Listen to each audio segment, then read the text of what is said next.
Quito, Ecuador, September 3rd, 2025. The diplomatic spotlight shifted to Ecuador this week as US Secretary of State Marco Rubio touched down in Quito for a high-stakes visit focused on security.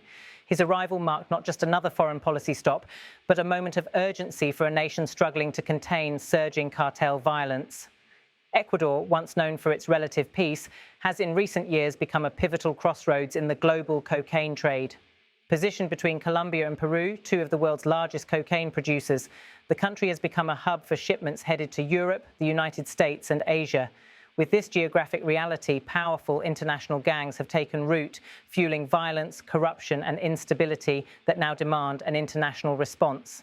As Rubio stepped off his plane, cameras captured a symbolic moment: the handshake with Juan Ventimiglia, protocol officer at the Ecuadorian Foreign Ministry, and Gabriela Sommerfeld, Ecuador's foreign minister. Smiles were exchanged, but the weight of the meeting was unmistakable. Behind the ceremonial greetings lay a shared recognition that Ecuador's crisis is no longer a local issue. It is regional, even global. Officials in Quito have already made clear what they expect from this visit. They say they are preparing to sign what they describe as fundamental security agreements with Washington to confront escalating cartel violence. That word, fundamental, underscores the seriousness of the negotiations. These agreements are not symbolic gestures, but binding commitments aimed at reshaping Ecuador's law enforcement, intelligence cooperation, and cross-border security efforts. Foreign Minister Gabriela Sommerfeld emphasized Ecuador's urgency. She noted that the agreements represent a turning point in Quito's security posture, one that aligns the country more directly with US efforts in the hemisphere.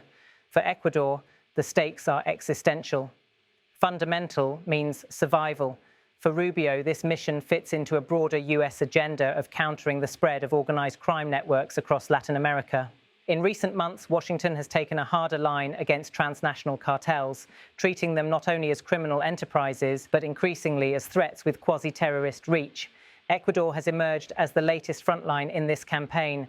The visual choreography of the visit reinforced its gravity. Rubio's motorcade rolled across the tarmac, a reminder of the high-level security surrounding the delegation. The scenes, tracking shots of his arrival, wide angles of official entourages, and the final departure from the airport, projected the blend of diplomacy and urgency that defines US engagement in crisis zones.